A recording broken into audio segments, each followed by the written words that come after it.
Welcome back to the BTS Happy Hour podcast. I'm your host, Andrea. Joining me today is Morgan. Hey, what's up? First, we're going to talk about a rumor that was going around in South Korea, and it concerns there's a coronavirus outbreak. I know they've been doing really well with coronavirus, like with their curve flattening and all that, and having very few cases now. But apparently there was somebody who was who went to their nightclubs who was infected and then ended up infecting a bunch of people. And this happened in the Itaewon neighborhood, which... Wait, they know they infected a bunch of people? That Yeah. sounds like... How would they know that? I don't know. South Korea does all this tracking of people, so they know, this person went to 5 clubs, and then they infected this many people, and then this many people went to each club. So Well, why are the clubs even open then? they're open because they never really had a lockdown, and they were, Well, then I if guess, they relying don't on... have a lockdown, then that's not your fault. You went to a club. Yeah, but I guess they assumed, like, okay, if you're infected, you shouldn't be going to these clubs. Okay. You have the Okay. Well, I don't know how you know onus you're is on. Okay. I don't know exactly, but it seems like you're expected to not go out if you know you have symptoms or you might be But sick. you don't always know that you have it. Yeah, I don't know what the situation is with this one person, but apparently this one person went to 5 clubs in that one district, and then they were able to track down, Is this one person a K-pop celebrity or anything? they're not, but Oh. there's all these rumors that started because people were saying, oh, I saw this person at this club and then this other idol at this other club, and then that was kind of like spun into it. And the thing with South Korea is they're trying to track down anybody who has coronavirus. I've heard they're using... If you're going to keep it open, then it's open. What do you... No, but I've heard they're using like cell phones to like find out where you went if you were infected. And, That's fine. And this person who tested positive there, they tracked down like anybody who went to those 5 clubs that this person went to, and it's like, okay, we need to test all the people that went that night to those clubs, and it's like 24,000 people, but that's how many tests they want to do to find out who needs to be tested. So they're very like thorough with it. If they find out there's a case, then they'll figure out every single person that may have been in contact. But yeah, the reason I saw this story is because there were some rumors about idols that were in this area. And before I say that, if anyone doesn't know about the Itaewon area, which I didn't really know, but apparently it's known for its nightlife and dining. Yeah, and it's one of those places. It's a multicultural area. It's where the foreigners go. Yeah, so it has all different kinds of cuisine. It has like very nice nightlife, and it also has, LGBT, like gay area. So if you're into that, then that's in this neighborhood too. So that's something that I found out from researching this, is that this is a pretty popular area in Seoul It's for the foreigners. For fun, yeah. Yep. So there were some rumors going around about, there's some idols that were seen in this area when that outbreak was happening. And one person that was mentioned was Mino from Winner. So he was, nice. People said, he was there and he was performing or really? something. Okay, good. And then someone claimed that they saw Jungkook from BTS in Itaewon during this too. And there's a lot of like gossip around that. But it turns out, like, if you read more into it, it's like there really wasn't any evidence about Jungkook being there. There was like no photos. There was no like anything really. I don't know if someone just like made that up to just try to like throw him under the bus, or if it was they wanted him what do to. You mean by throw? Why is it even throwing him under the bus? So he went to Itaewon. He had some fun. I don't know that. They think that makes idols look bad if they're just out there. Why does it look bad? Partying and, People like to party. I don't understand. Maybe it's a cultural thing. Like, why should they not like to? I mean, they don't. It's not illegal, right? That's why it's open. So why shouldn't K-pop stars be able to do something that's legal? I don't know why they think it's a negative thing, because I don't think he was even there, but I think someone tried to make that up as to make him look bad. But then, like, why does that make him look bad? Yeah, why does it make it look bad? Like, for instance, if you said an American celebrity went to McDonald's one day You wouldn't say, oh, wow, he went to McDonald's. Okay, so what? Mm-hmm. Is McDonald's not open? Yes, McDonald's is open. So should Tom Cruise not be able to go to McDonald's? Well, obviously he should be able to. It wouldn't be a controversy, is what I'm saying, right? Yeah. If a thing is legally open and a celebrity went to a thing that is legally open, why is it controversy? That's what I'm failing to understand. I'm not sure. Are they expected to have better behavior or something? Maybe because of Better staying coronavirus, home? they're surprised that people are out sooner than they would expect. Hell, don't be surprised. If I could go out right now, I'd go everywhere. I would be doing everything. I mean, I don't think it's bad if Jungkook was out at bars and having a good time. But I don't even I don't think it's bad either. I don't even think BTS does that because they're just too famous. Like if they went to anywhere, it would be like a mob scene, you know? Although they do get to wear masks, right? Does that help? I think so. I think you could still wear It does that. cover some of your face, so it does help. You right? wear that indoors. I mean, especially these times, you could get away with wearing it indoors, I'm guessing. And it probably could disguise your identity a little bit, right? Mm-hmm. I would be out and about, 100%. Wherever it is legal to do so, I would be out and about. Yeah. So, is this a controversy? What did quote-unquote netizens say? Some people claim that they saw Jungkook, but there's really no evidence of that, so I don't even think he was there. So I think that some people just said that because, I don't know, they want him to be caught up in scandal, I guess. It's not scandalous, so whatever. Hey, even if you're out, so what? If it's legal, I mean, the place is open, so obviously it's not illegal to be open. But they're not even known for like going to clubs, so why would he do that? But even if he went and they're not known for going, then if it's illegal to be open, then I don't think it's scandalous. Maybe he just wanted to go. Maybe he just wanted to, go to a club that night. It's. Well, I don't know how people think in South Korea. I just think the reason for spreading this rumor is to just make Jungkook look bad. So whatever it is they thought would be something negative. I guess. And for whatever reason, they think that is a negative thing. Yeah. Maybe it's because it's like, oh, you're having too much fun while there's still this pandemic going around. Or maybe it's just like, oh, idols shouldn't be like out in public drinking and having too much fun. Okay. Publicly. I mean, don't know. I can't relate to that, but maybe that is what they think. Hey, but in either case, if either is true, I don't personally have a problem with it. I think they should. There's not much to do right now. If you want to go out to where something is legally open and have fun and drink and do things that are not against the laws of your country, I, of course, have no problem with that. Please, feel free. I don't know why netizens would have a problem with that, but I don't necessarily relate to netizens very well either. So, but as you said, it's probably not them anyway. So why? It probably wasn't even them, right? Well, I don't think Jungkook was there, but I think people said Mino from Winner was performing somewhere at a club, but it actually turned out that like he wasn't at a club. He was just at his own private gathering with just friends. So he wasn't like out in public. And even if it was a club, I totally believe that about Mino because he just seems like a G. Yeah, he seems like a fun guy. Yeah, he seems like he would be out there doing some stuff that I'd be doing. And by that I mean whatever. Seems like a cool guy. Let's just put it that way. So none of this amounts to much of anything, right? They're just like, are you partying in the sector of the city? Yeah, I don't know if it's about the partying or just the fact that, since someone had coronavirus and it got spread a lot that night, it matters who was out and about. But it's like they didn't know that one person who was infected was out partying. Who cares? First like, of all, I'm sure Mino had no idea. First of all, nobody knows that anything was spread for sure. Like 100 people like got infected after that. They did find that out. For sure? Yeah. One person spread it. Based on that gathering? I don't care.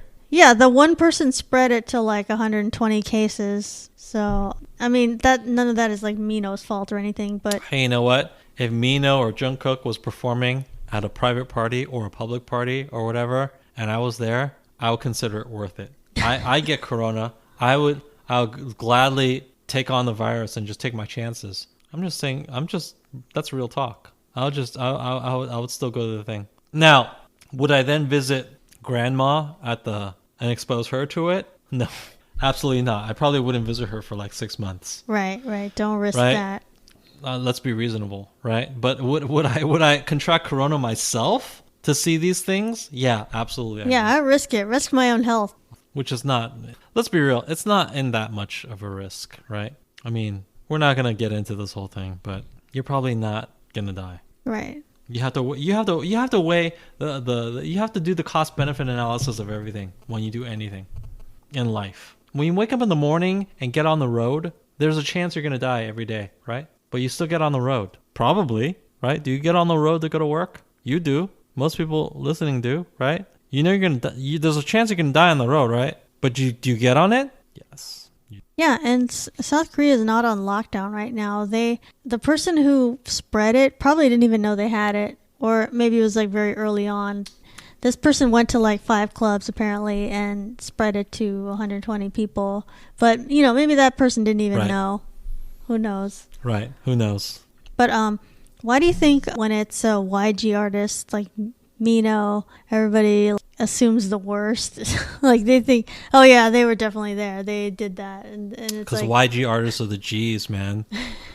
YG artists are just the best. It's like, oh, that sounds like something they do. Sounds like something YG would do. Whereas I'm telling you, that's why I like YG, because they've got that edge. Yeah, and it turned out, technically he was out partying. It just was his own like private party. It wasn't like, oh, he was in the club exposed to many people. Although there's nothing really wrong with that either, because their clubs and bars are open, so that's perfectly fine. But yeah, it just seems like there's more stigma with the YG folks when it comes to like these partying stories, or oh, they were out and it's deserved. But you know what? So what?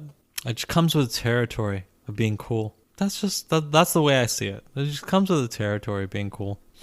People are gonna have a impression of you, which is not totally false, by the way. But it is what it is. That's okay. That's okay. They can deal with it. That's okay. Half of them are in the military right now. Yeah, and I always wonder why, when there's some random rumor like that involves BTS, why is it always like, oh, Jungkook is involved? Because he's the youngest one, so the people think that, oh, he's gonna misbehave.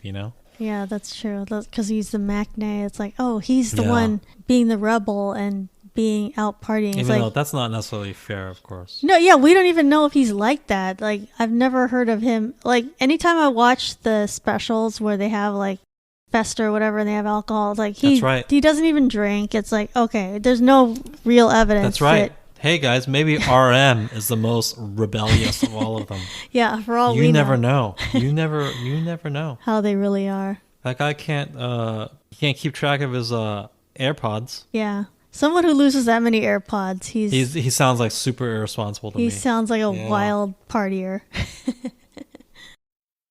Big Hit Entertainment announced a restructuring of its upper management, adding a third chief executive officer on top of changes last year. So they have 3 people, and each of them is like a co-CEO along with Bang PD.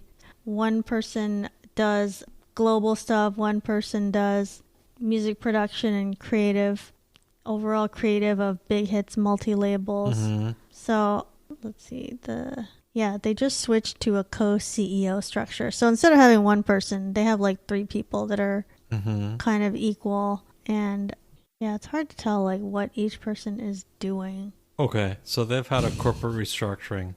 Yeah. Does this mean anything for BTS though? Probably not, right? Okay, Bang PD will oversee the company's core business and important issues. So it sounds like he's dealing with the music of it. And then Lenzo Kun is the global CEO. So he's going to deal with the global market. And then what does the third guy do? Jiwon Park focuses on Big Hit's internal organization and growth. Okay. So they've had a restructuring. Yeah.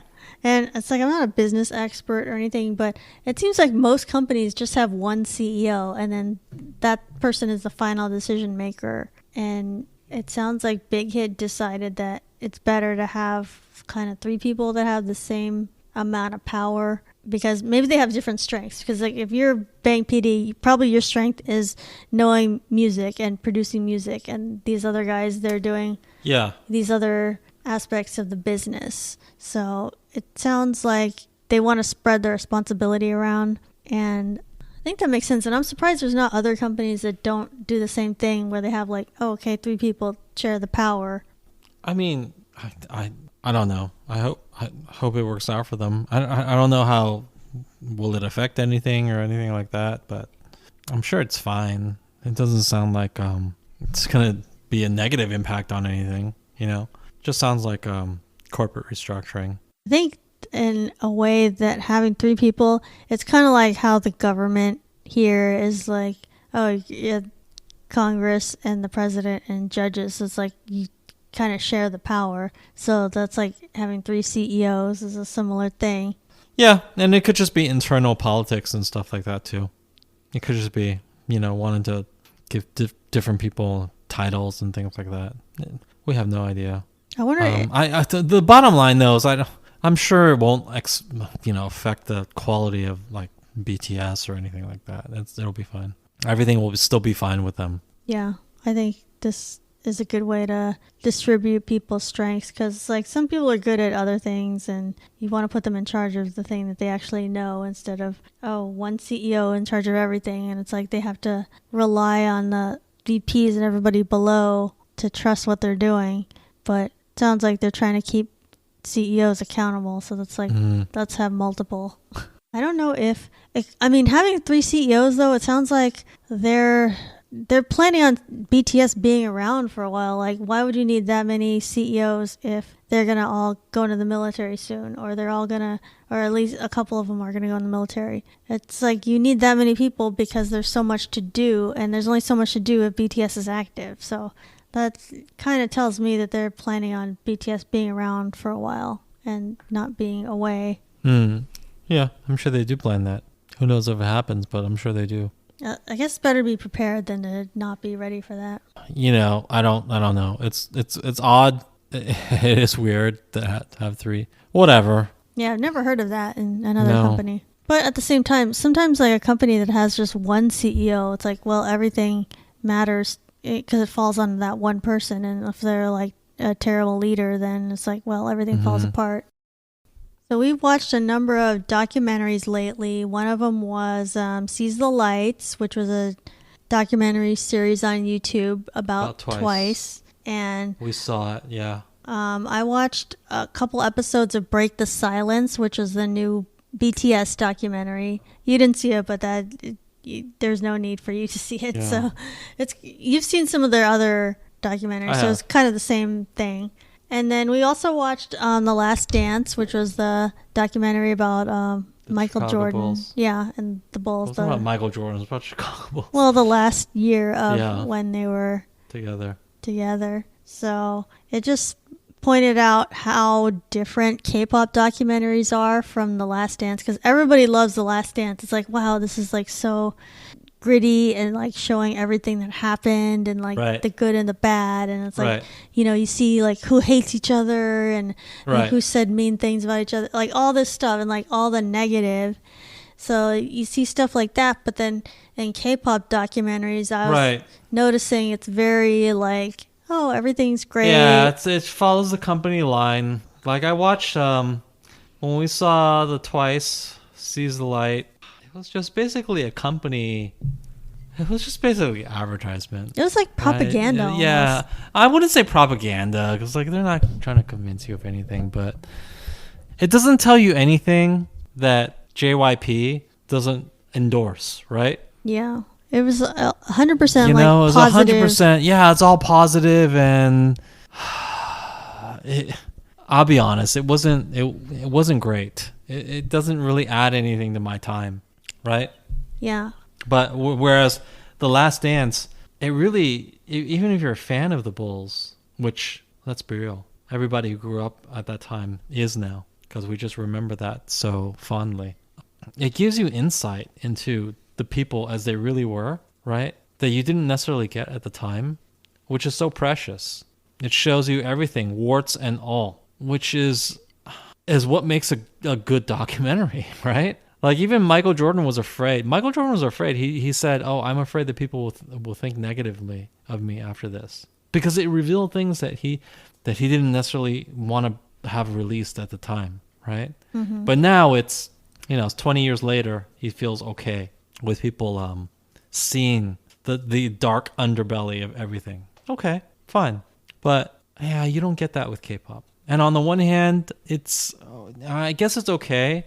K-pop is not for that. It's for this very sanitized, like whatever the company wants you to consume, that's what you're going to consume. I don't think it's wrong necessarily, but it's not the same, right? It's not that hard-hitting, real look at what's going on. And I don't know, maybe in 20 years or whatever, people can make that documentary. Yeah, I mean, I understand why they do it. They have a narrative that they want. I mean, in documentaries in general, it's always going to be one point of view. It's not going to be, oh, we're going to show everything. It's going to be a point of view that whoever's making the documentary wants have a point of view. Wants you to see. Keep that in mind. So, of course, they're going to show all the positive aspects, and it's like, oh, we're twice, we struggled, we did great, we worked hard, and they're going to just push that kind of a narrative. But what fans want to see, or what viewers want to see, is the authenticity. They want to see like three-dimensional aspects of it, and you may not get that from any K-pop documentary where the group is still existing. Maybe after the fact, after they're retired. I don't think you're getting a lot of, and this may be controversial, but from K-pop, you're not going to get a lot of authenticity. You're just not. You're going to get whatever the company, it's very controlled. You're going to get what the company wants you to see. And you just have to be okay with that. I mean, Seize the Light, it's like it's not that Twice has so much controversy. I mean, we've heard some rumors, but obviously I don't expect them to tell us like, well, we got some birth control, or we got some Plan B, or so-and-so got an abortion. Like, we're not going to hear that. But I expected them to maybe explain Mina not performing for several months. And they just glossed over it. Yeah, I thought there would be at least just said, Mina's a reason. Just not performing. And she was like, when I wasn't there. Like, okay, well, why weren't you there? Yeah, but why? It was very vague. This type of thing would be explained in a documentary like the Bulls documentary. They would address it. Well, and the only reason why that has so much authenticity is because it's a third party that was doing it. It was not produced by the Bulls, not produced by Michael Jordan or whoever. It is ESPN, so they're a company that is a media company, so they have their independent. Although they were finally, here's a funny story. Michael Jordan had to allow them to do that, but finally he did. 20 years later, he could have allowed this documentary to happen at any time. By the way, he could have allowed it to happen at any time. So basically, like, the Bulls allowed ESPN to film a bunch of stuff. Michael Jordan was actually the single person that needed to allow it to happen. But really? they filmed it at the time, like, whose permission was needed. Yes, but the final veto power was they agreed to let it be Michael Jordan's veto. Right. Because he was obviously the sender of the whole thing, right? So they gave him the final veto power, and he didn't allow this footage to be made into a documentary until really 20 years later. Why? We don't know. But 20 years later, he allowed it, and we're glad for it. It's a great documentary. But the point is, it's not K-pop documentaries are not quote-unquote documentaries in the same way. They're not going to expose the same broad truth, Like, even this documentary, you can even say that, maybe it's going to be skewed because Michael Jordan. No, just watch it. Just watch it. It's clear that these people had free reign to just say what they wanted to say, right? Like, they wouldn't have agreed to put in all this work if Michael Jordan said, you got to say this, you got to say that. No. Like, any legitimate filmmaker would say, no, that would just create a propaganda piece. They wouldn't do that. That's not even worth their time. Yeah. They're going to take the real footage and they're going to make a real documentary, and they're going to craft something that's true. Watch it. That is what it is. You're not getting that, unfortunately, with most K-pop, quote-unquote, media. I do think with the big hit documentaries, you see more behind the scenes and more negative things than you do in the Twice ones. I don't know if it's like the difference between like male and female, like, we can't make these women look bad or anything, but if it's because I feel like in the BTS documentaries, you see them talk about negative things a lot more, and you see them like get in fights with each other, and, or say like, you know, I was depressed about this or that, and like they have more of their like honesty. But not in the Twice Sees the Light. No, I didn't really see that in the. I didn't see anything. I mean, I watched the whole thing, but I was super disappointed in it. I was like, what am I watching here? Who cares? I like hearing them speak and just talk about things, but I feel like we didn't really learn anything. Yeah, I don't care. I really don't care. So I can understand why that would happen, though, because if you want, you're giving access to somebody to make a documentary, and then they have a lot of responsibility to use that footage and produce something. It's hard to give an independent media that power, because like they could say anything. Right. Like if you allow somebody enough access, like they could totally like turn on you. But the bottom line is there's a lot more control in K-pop media than, you know, the even like mainstream media that covers Michael Jordan, which, by the way, if you're not a sports fan, Michael Jordan is basically I don't think it's unfair to say, the number one sports figure of our time. And by our time, I mean the last 50 years.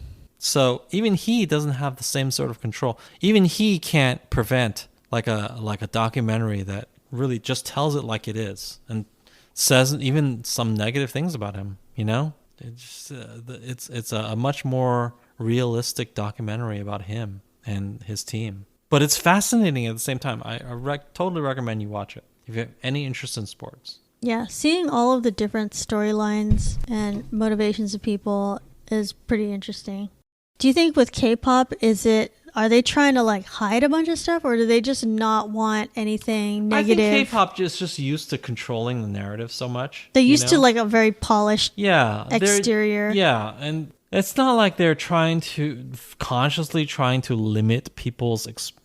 Let's just put it this way: it's just cultural, you know. American culture is just so much more open, and we value this sort of, you know, bare everything. We just value that sort of stuff. Whereas I really do think that K-pop and Korean culture is just more controlled, and they don't want to talk about this stuff. They don't want to talk about the dark underside of things. Whereas in our culture, we love talking about that. Yeah. We love exposing that, and it's just not as big of a deal. I think it would be very hard for a K-pop group to have a documentary where they were like 100% honest. It's like, oh, sometimes I think about suicide, or sometimes I think about, you know, right. Or it's like the process of becoming a K-pop star was so fucking hard. Or I don't know if it was worth it. Think about drugs, or I think about this career path wasn't worth it. Right. And I guarantee you that some of them do. Some of them are thinking that stuff. But could you ever say that in a sanitized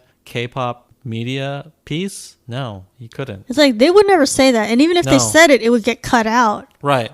But if you were doing a legitimate documentary about it, like The Last Dance, certainly that stuff would be included.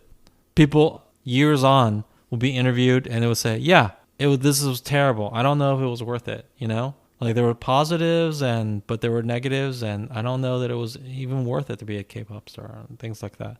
But you can't get that in quote unquote Sees the Light, right? Right. They'll just gloss over like what was it that even made Mina have a mental breakdown, and they didn't even say. We have no idea. They didn't even say. They just focus on the other people saying we support her. It's like, well, of course you support her, whatever. But what was the issue? What was the problem in the first place? They didn't want to cover it. So, yeah, it is like that. It's fine. I'm not trying to expect foreign media to just be the same as our media. But yeah, and I don't expect them to have like Emmy winning, documentary, because I'm sure The Last Dance is gonna win a lot of awards because it's like so good. But I'm not expecting. Like for K-pop, this is just kind of content. This is just content to promote. Yeah, it's content to promote stuff. Even Sees the Light, it's just like content to promote their next album, right? Clearly. Yeah. Let's be real. But it's content to promote the next album. It would be nice if there was like a real look into like what their life is years like. From now, maybe. Yeah. We're not going to see that though, but that'll have to be later on. Right. And when people are not under contract and they can speak freely, maybe then, but not before that. Seriously, not before that. Right now, for all the groups that are under contract and still all that, you're just gonna get the company line. And I'm not trying to criticize that, because like some of that is positive, right? This is part of what you like, because K-pop presents such of a sort of a polished, uniform product for everybody, and it's not bogged down by all this other stuff, right? Then a lot of fans like that, but it's not real. It's not real. Like it's not. These people are going through stuff. It's not real. Yeah. That's not bad though. That's not wrong necessarily. Maybe you don't want to deal with all their stuff. Yeah, and it's their right to hold back things that they don't think everyone in the world needs to know about. So it is what it is. So it is funny to talk about the documentaries and how different they are. Like, this one documentary is so raw and hard hitting, and these other documentaries are fluff. Like legit, they're just fluff. Like the Last Dance, it was like, Isaiah Thomas, he had a beef with Michael Jordan, and then that's why he wasn't on the Olympic team, and it's like all this stuff. But you would never see in a BTS documentary. It's like this other it's like group. I hate this other man. I hate this other group. I hate BTS. I hate. But that would be like 20 years on, Yeah, there's no way anyone would say that in like the present day. Right. That would be cool if there was a documentary, and then they had like some of their rivals, like EXO or whoever, and it'd be like, I didn't think BTS was that great. I didn't think they were gonna make it. But they can't do any of that now. No one would say that on camera. At this moment, they can't say any of those things, but maybe years on they can. So there you go. Maybe years from now they can say all those things. Maybe somebody will make that documentary. Yeah, someone should remember that and like try to interview all the like idols from that time and be like, hey, that's right. What did you think about BTS when they debuted in 2020 when they were big? What did you really think? Correct. Because right now they can't say. Yeah, it's got to be the company line. No one's gonna say. Well, just like back in 2000, like people wouldn't say for real. But now, hey, well, actually, that's not fair. In basketball, if you're paying attention at the time, they said all those things. But maybe in 20 years. I'm sorry, it's gonna take that long. It's gonna be a while till we get the real story. Maybe you have to make that documentary. Thank you to our guest, Morgan. You can find BTS Happy Hour on Apple Podcasts, Spotify, Google Play, Stitcher, Podbean, Castbox, iHeartRadio, and YouTube. New episodes weekly. Comment, review, or rate in the podcast platform you're using. If you're on Spotify, select to receive notifications for each new episode when you click the follow button. Follow us on Twitter @OurBTS. Check out our new Facebook page at www.facebook.com/BTS Happy Hour Podcast. Until next time, this has been the BTS Happy Hour. Thanks for listening, and remember, make every hour a happy one.